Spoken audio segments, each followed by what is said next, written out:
Hey, it's Spike. It's a very special edition of the Rights to Ricky Sanchez podcast that I hope you take the time to listen to. Mike DiTore was a member of the Ricky community. He was a Ricky guy.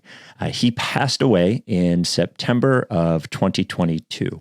I first knew about Mike DiTore in May of 2021 when his friend Dave sent me a direct message and told me his friend Mike had been diagnosed with brain cancer and he was a big Ricky guy, and could I send him a t-shirt or something? So I said I would give Mike a call, and we did. We spoke in May, and he had a great way about him and a great attitude, and we talked for a long time. We mostly talked about Ben Simmons, talked about Art of the Take a little bit, and then his fight with brain cancer had ups and downs, and eventually at 30 years old, with a wife and 2 young kids, Mike finally lost his fight with brain cancer in September of 2022. But when I was at the funeral, I briefly met Mike's wife, Rebecca. And Rebecca has written a book about her relationship with Mike, about the struggle with brain cancer, and then about grief and moving forward. And I found the book to be incredibly touching. Made me cry a few times, inspiring, thought-provoking in a lot of different ways. It is called I'd Still Choose You by Rebecca DiTore, and it is out today, May 7th. We will put a link in the description of this pod where you can buy the book. It's available in a Kindle edition and a paper edition. The Kindle edition is just $1. And I'd like to say that, we did GoFundMe's for Mike. I would love a show of support for the Ricky community, whether you buy the Kindle version or the regular version. Would love to do that for Rebecca, not just because it's a great book, but as a show of support. So this podcast is a chat with Rebecca about Mike, about grief, about her life now, about the battle with brain cancer and moving forward. And I thought it was really interesting and touching. Rebecca gave the best eulogy I've ever seen. I think she's a great writer, and she started writing. She actually kept a blog during Mike's struggle that I thought was interesting as well. So the book again is called I'd Still Choose You. It's available on Amazon. There is a link in the description of this pod. We also talk about the charity that she has started called the Small Moments Foundation. And you can learn more. We'll put a link in the description of the pod as well. And there's a golf event every year remembering Mike and supporting the Small Moments Foundation. And what the Small Moments Foundation does is it supports kids who have lost a parent to cancer. And I think it's a beautiful thing. They've already started working with kids. They have a bunch of different that they already have in the rear view, even in the short time it's been around. So it's a great cause and a great charity and a great book. And finally, they are doing an event to launch the book on Thursday. That is this Thursday, May 9th, from 5 p.m. to 9 p.m. at the brewery at Forest and Main in Ambler, PA. 241 North Main Street in Ambler, PA. A portion of the book, a portion of the drink proceeds from that night will be donated to the Small Moments Foundation. So again, I hope you enjoy this conversation with Rebecca. I thought she did great. And in support of her book, in support of her and her 2 young kids, and in support of Mike, God bless Mike. We miss you, buddy. And God bless Rebecca. Without any further ado, here is Amos and the Chef, and then Rebecca.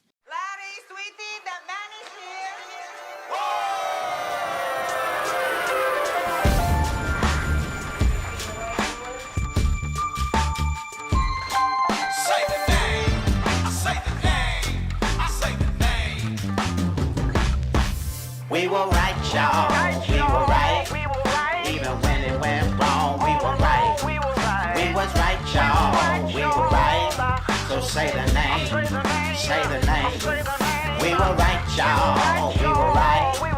Even when it went wrong, we were right. We were right, y'all. We were right. So say the name.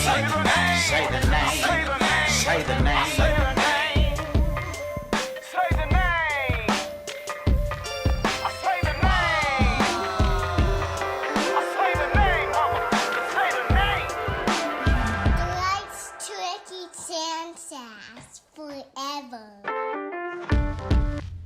All right. Rebecca DiTore, author of I'd Still Choose You, which you can, depending on when this comes out, you can pre-order on Amazon right now. But you can pre-order on Amazon. Officially comes out May 7th. I guess like this is the first real conversation we've ever had. Like I spoke to you briefly at Mike's funeral, but that was about it. I think the first thing I have to ask is just like, how are you doing?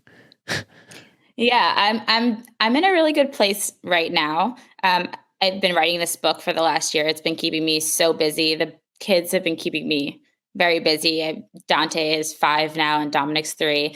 But I'm in a good place right now, so I'm doing really well. That's good. I guess to set like the context for anyone who is listening. So a friend of Mike's, I forget his name, reached out to me. Dave. So I got I think it was an email or a direct message or something from Dave in May of 21. And it was after Mike had been diagnosed with brain cancer, and he had noted to me that he was a Ricky guy, as we call people who listen to it. And I reached out and I spoke to him for a while, and that was about it. But we always talk about significant others being forced to listen to the Ricky because the primary was always listening. Were you somebody who was forced to, did you consume it like third party at any point? I did hear about it. Okay. I didn't listen with him, if I'm being honest, but him and Dave would talk about it all the time. Okay. The Sixers, the podcast, like very much knew your name, like who you guys were. So yeah, they were huge into it though. And he seemed like it was funny in the book, and the book is great, by the way. And it made me like cry a few times reading it for a bunch of different reasons. I think it makes you look at your own life a little bit and how you handle day-to-day stuff. But you noted that when your first child was born, you went into labor during the Eagles Saints playoff game. Yeah. And like my brain, which is the most Philadelphia thing ever to tie the birth of a child to an Eagles playoff game. But my brain immediately went back to, I wonder if he saw Alshon drop the pass before they left and that sort of thing. So I assume Mike was a big sports guy, big Philly sports guy as well. Yeah, very much. So I guess you started writing the blog after, so Mike got diagnosed with brain cancer in May of 21, and the blog started at some point during that. What can you talk about what writing about it during it did for you, and then the reason that you decided to write the book? Sure. So it started because people would ask me how Mike was doing. And I'd receive a lot of text messages and all that. And I couldn't really keep up with giving everyone updates on how he was doing. So it was a way to inform people of how he was doing, what was going on, coupled with this like outlet for me. And so I started writing about caregiving, like the reality of what we were going through, life, taking care of Mike while having 2 young kids at home. And I started sharing it, and it was like, the idea of giving people like a glimpse, even the tiniest glimpse into our reality, helped me feel seen. It was incredibly therapeutic for me because you really don't know what it's like at all until you live it. And so I think I connected with people that were experiencing something similar, which was helpful for me as well and them. So there were a lot of benefits that came from blogging, and I just really loved writing. Like I really fell in love with writing and sharing and connecting with people through it. And then the book itself, this was something obviously I think that you probably thought of during the process and talked to Mike about the book, right? I did. Yeah. I thought about it several times. It didn't necessarily feel like within reach in the beginning, but I thought about it, and as I continued blogging and I got feedback on the blogs, and I kind of realized like I felt compelled to do more, and I realized that I had a story to share, which took me a while to kind of have the courage to feel that way, that this was worth sharing. But I realized that through the blog, and it did take some time, and I did talk to Mike about it, and he gave me encouragement. I remember that conversation clearly, that he was like, you can help a lot of people. Like you should do this, knowing that he wouldn't be there to read it. But that really helped me power through and muster up the courage to actually make it a reality. And for my kids and other people, but yeah. So it's always interesting to talk to somebody about a book and not just do the entire book, because a lot of the questions I would ask you, you are part of the book, right? Like are part of your explanation. And you talk about in there that you met Mike when you were in 8th grade, and then you became boyfriend and girlfriend, I think in 9th grade, like a year later. And, there were some, breakups and get back togethers as there are with young couples. But could you tell me about what your brain is like, let's say after you find out, but here's this person who has been, I guess, just like ingrained as part of your life, but there is the combination of the kids and yourself and taking care of him, and then the reality of, oh my God, he might not be here. And what is like day to day like in dealing with all of those things? So right when we got the news, we were in shock. And I remember just kind of jumping to, and I talk about this in the book, just like, it's going to be fine. Like, you're going to be fine. Everything's going to be fine. Because that was my way of protecting him in that moment. But I mean, I very quickly shifted from wife to caregiver, and I was just in complete, survival mode. And I was like on a mission. Like, I'd never been on a mission before to save his life, basically, like calling doctors, constantly interacting with the nursing team, like contacting labs in other countries. And I mean, every second of the day revolved around like this mission and I felt like I could do it, which kept me going. I was constantly on groups, brain cancer groups, reading success stories that kind of kept me going and motivated and gave me hope that this was a possibility, that he could outlive the prognosis by many, many years. And then, yes, so that was my priority, but I had 2 little kids at home. So I was also doing normal, parenting things. I was taking my kids to doctors when I could. I would have help at home so I could do things with them. We'd sometimes go out for an hour or 2, get them out of the house when Mike was really sick. Family was over all the time. It was just every second between people coming in our house, administering medication. Like, you were just in survival mode. There's really no time to sit down and think about it. You jump from one thing they have to do to the next thing you have to do. I thought the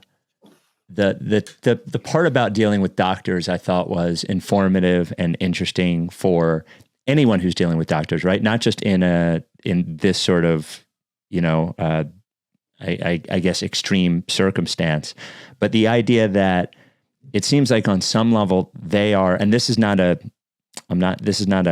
condemnation of doctors, but on some level they're guessing a little bit and they don't have answers. And also the idea of if you have a question, to ask it, because they're dealing with a knowledge set that is different than yours. And sometimes I think they think that things are understood and just that people know things that they don't. But I thought really the part about how to deal with doctors and their sort of response to it was really like helpful for anyone, Yeah.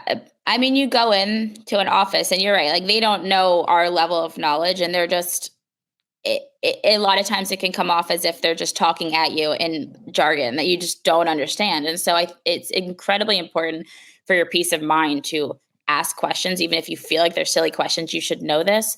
But it is, because otherwise you can't really make the best decision, because we did get so many different opinions. Doctors would tell us to do chemo and radiation, and then this kind of chemotherapy, and then radiation, and then chemotherapy. Like, we talked to so many doctors, which was a blessing, but also difficult because there wasn't just one clear solution for him. So asking questions, educating yourself, going into these appointments it's so important.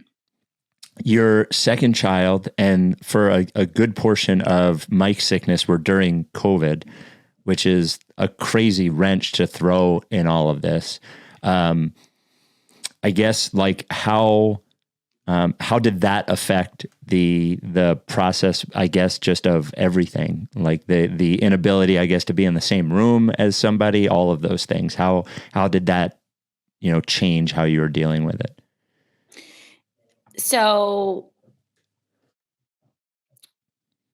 my I was pregnant with my second son during COVID. We got pregnant right around the time that it started, and then delivered. And that was obviously a unique experience in itself. Going to those appointments, a lot of that whole experience was on my own. Like Mike couldn't come to those appointments. We were really worried he wasn't going to be able to be at that delivery, but thankfully he was. But like family couldn't come to the hospital when he was born. So that was very different than the delivery of my first son. And then about 5 months later is when Mike got sick. So that there were restrictions still in the hospital, but they were a little bit more lenient. I felt when Mike would go into the hospital for things because of his condition specifically, and him not necessarily being cognitively like able to have those discussions. So it was definitely different going through it during COVID. Mike got COVID while he was sick, and that was a whole other experience. I remember him like being in a room, and me like putting his medication outside of the room in the container for him to take, then open the door and take his pills. And it was a very, very, very strange time. But it was almost like normal at that point. We got used to just being in the house a lot, like dealing with it. And so it seemed normal at the time, but it was actually a very, very strange time. You mentioned going into sort of like superhero mode to fix everything. I've seen my wife do that, and I almost think sometimes she is like almost likes that because I'm so independent otherwise that when she can help me. But there is something that I don't know what it is about Mike and that has had such a profound effect on me because I didn't know him that well at all. And I've had people around me pass away, but there's something about him being part of our people and him being so young. But anytime I'm sick with anything, I get like particularly nervous. I wouldn't say I'm a hypochondriac, but I always do think of the worst. And my wife will always say, it will be fine. It's probably nothing. And one thing I always say to her is sometimes it's not nothing. And I think Mike has been like part of that it can happen to anybody. And I wonder if it has made you, more worried about things, or if it has made you sort of embrace every day more positively, or maybe a combination of both. I would say before any of this, I was definitely a hypochondriac. I was the same way. Like every time I had any issue, I was like, I think the worst. But honestly, since I feel like I've faced some of the worst, like I have had so much less anxiety about those things. I'm way more laid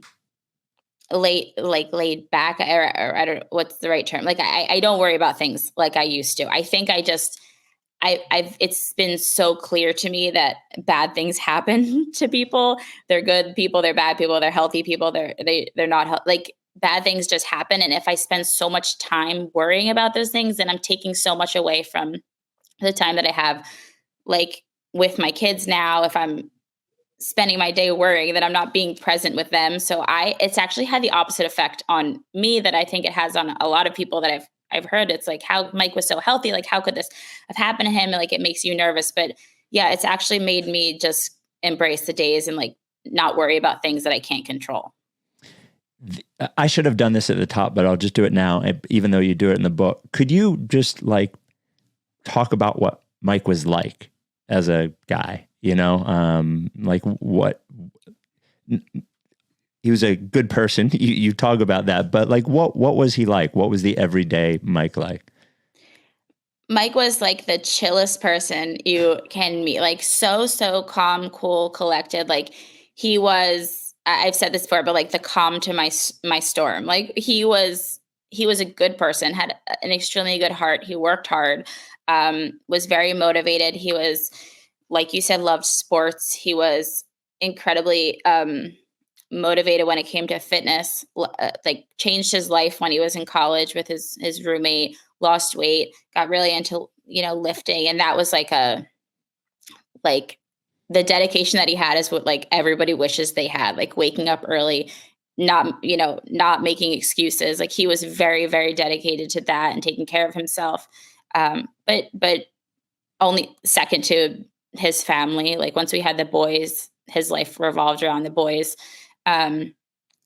spending every minute he can. And it's funny. My kids don't really understand like people leaving the house to go to work. Cause when they were young, like we were home all the time. Mike was home every day. So they don't like understand. So we really did, like, he really did spend a ton of time with them while he was here. He was working from home. But those were his priorities. But he was just overall, like he was just, and I'm not even just saying this because I love him to death. Like he was that person that just, he got along with everybody. Like really nobody had bad things to say about him. He was just easygoing, friendly, and got along with everybody. I remember after I spoke to him, and he seemed totally normal when I spoke to him. I think, so it was after I remember exactly where I was because it had been announced that I was taking the job in New York, and I was driving back and forth because I was looking at houses all the time. And the conversation started after I was at a rest stop on the Jersey Turnpike. I remember it specifically. And I remember when I got home telling my wife about it, and she was like, "How did he sound?" I was like, "Honestly, he sounded like fine." He sounded completely calm about all of it. And in, that he was dealing with it in a way that I don't think I could. He sounded like a person, the way that you describe him, just sort of as calm and cool is how he presented when I spoke to him. And this might've been almost right after everything had happened in the first place, after he had gotten diagnosed. Yeah. You'll read it. People will read in the book. Like there was a lot of moments where he would make me laugh over like some of the struggles that he had. And so he dealt with the whole thing, like in a very, graceful manner that I personally don't think I would be able to handle it in that way either, but he did. That was just who he was. But I remember that phone call. I remember that too, because I remember Dave telling me that you were going to call. And I was like, "Mike, do you have your phone? Like, I think the doctor's going to call you. Like, make sure you have your phone." I remember him standing in our bedroom, like waiting for it. I'm like, "Oh, Spike." Well, it was funny. He asked me because I asked him if he could send you a t-shirt, something like that. And I think I did. But the one thing he asked me for is we had this other podcast called The Art of the Take that was a cult favorite, but we had to take it off the internet because there were jokes in there that if you listen to the podcast all the time, you would understand it was funny, you would move on. But if they were taken out of context, they could have gotten us in trouble. So we took them off the internet. And the one thing he asked me for were just the old episodes of The Art of the Take, which I have, but I don't give to anyone. And I was like, I'll give him the mic. So I sent him the Google Drive link so he could listen to the old episodes. Oh, did you? I don't know if I knew that. Yeah. That was, and he's the only person I've ever sent them to. So you talk about how to, which I think is really important for anyone. Look, I think the book is a good read on a bunch of different levels. I think the way that you intended it on some level for people who are going through it, I think it is really helpful. I think for people who are not going through anything at all, I think it is helpful as well. But I also think that not that you want to prepare for the worst all the time, but knowing these things in the back of your mind in case that you're encountered with a situation like this, which unfortunately at some point in all of our lives, we most likely will be, I thought was really interesting and helpful. You talking about dealing with your kids and how to talk to them about it, I thought was really interesting. How are they doing? And I guess what did you learn in the process of sharing and sort of educating and comforting them as it went along? My kids are doing wonderful right now. They're also in a really good place, have come a long, long way. And almost immediately upon diagnosis, I spoke to a child life specialist because I was like, your instinct as a mom is to shelter your kids from all of this. I don't want them to know what's going on. Like they're too young. but this is also their reality. So there was no way to shelter them from what was happening. So, I mean, the advice I got and what I put into practice was just being very open with them, no matter how young they were. So we would just talk very openly, like, Daddy has cancer. We're going to the cancer doctor. Why can't Daddy play? Daddy can't play because he's feeling sick and he's tired from the medication that he has to take. So it's very, like, almost cringy to say that to your toddler, but it normalized. It just normalized it a little bit to the point where, like, they could ask questions, and it wasn't.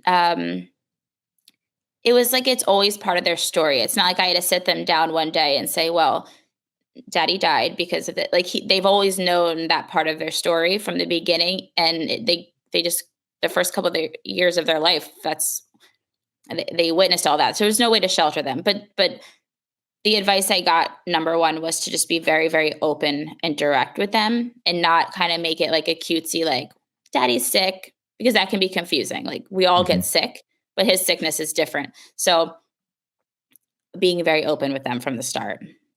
I think people tend to want to protect kids, and that's why they're not honest with them. But I think the one thing that I've learned, I have 4 younger siblings, and I don't have any kids, but the way that I've always dealt with kids is that they're pretty resilient and pretty smart if you just level with them, if you're honest. And I think that is really, on a lot of levels, what you're saying is just they're going to do a better job dealing with it if they know what's going on, as hard as that is, than if they don't know what's going on. Like, I think if they see him in bad shape, not understanding what's going on is more painful even than understanding what's going on. And I think they're no different than, I think, adults in that way. I think kids and adults are very similar in how they handle difficult situations. The more they know about the situation, I think generally the better they are, even if it hurts at the first. I think that's what everyone's avoiding, is that first moment. But beyond that first moment, seems like the more honest you are, the better. Yeah, I agree completely. I think confusion around the situation is damaging. I don't want to blow this part of the book, but I do want to ask you about something that you talked about called anticipatory grief, which you're not the. So there's a basketball writer named John Charks who wrote for The Ringer, and at about 30 years old was also diagnosed with brain cancer, and he passed away. And I thought a lot about that, and they also shared a lot, and she wrote a lot. And I thought you and she, shared a little bit. I learned a little bit of that from her, but from you, I thought was even more. Could you talk about what that is and how you dealt with it? Yeah, I didn't know this term at all. And it was a term that I started using that would be what people would really connect with me on, and saying, like, I didn't, like, that's how I feel with their own situation. And so anticipatory grief is when you start grieving before you actually lose the person. So my grief journey, my anticipatory grief, I started grieving the day we heard that Mike had an unusual MRI. And then when we heard the word brain cancer, because that's when I knew that our whole life that we thought we would have was no longer. And so you grieve a lot of things along the way. You start grieving I started grieving my husband, because really he was losing parts of him throughout this illness. I started grieving the family that we imagined we'd have together. I grieved anniversaries and the traveling and the vow renewal, like all these things that we thought our life would have. It wouldn't any longer. And you knew that very early on. I knew I was going to be a widow. I knew he was going to die. I didn't know when exactly. I hope that it would be longer. But from the moment you hear, you have a terminal illness, or someone you love does, you start grieving in so many ways before that death actually takes place.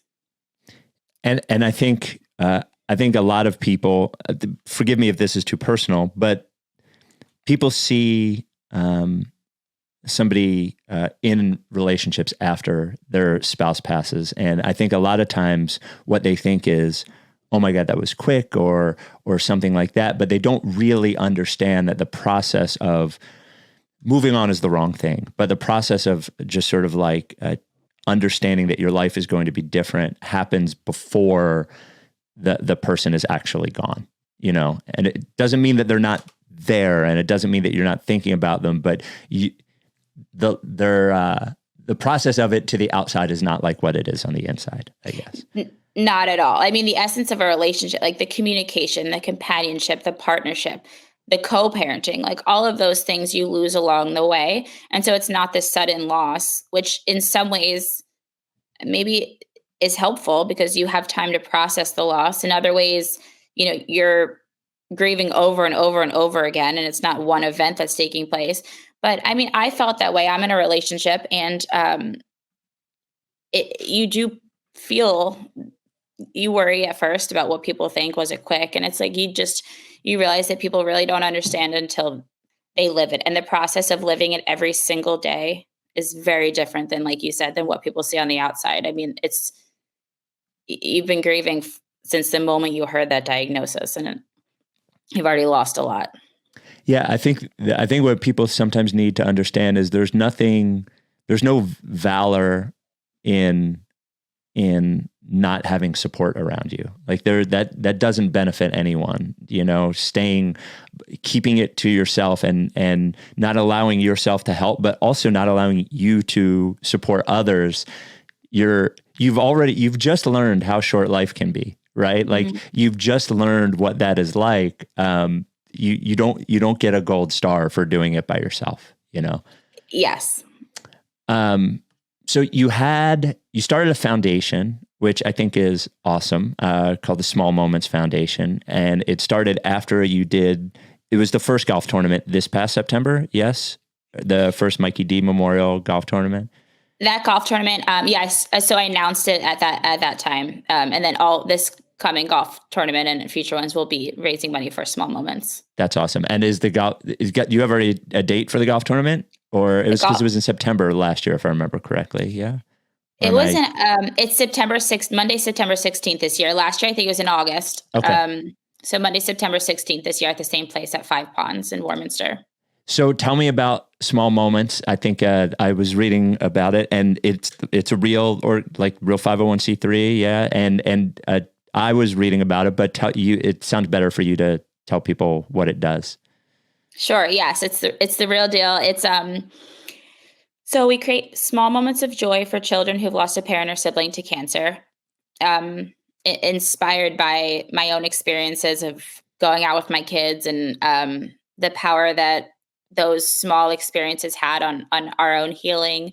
You know, I'd be out with my kids and at the zoo or wherever, and we'd, be laughing and having fun. And, you know, someone on the outside would never know of what we just went through after Mike passed. But it was just this realization that like we could still make happy memories, the three of us. We could still have fun. We could still feel joy, but we could also still go home and feel really sad about what we were dealing with. So it was like sort of this realization for me. And it had a lot of, it had a big impact on my healing. So anyway, started this foundation for other children. We launched in September, started accepting nominations on the anniversary of Mike's death. We've served about six families and are working on our seventh. So that's pretty exciting. I had no idea what to expect. I thought maybe first year, one or two. But I work with a lot of other local nonprofits and I've gotten a lot of nominations from them. So so moving forward, we'll raise money for Small Moments. We have the book. A portion of proceeds will go to Small Moments. Our book launch event on May 9th, also $1 per drink will go towards Small Moments. So we get nominations. Anyone can make a nomination. I connect with the family, try to get an idea of what a child's interests are, what might bring them joy, and then we come up with an experience for them.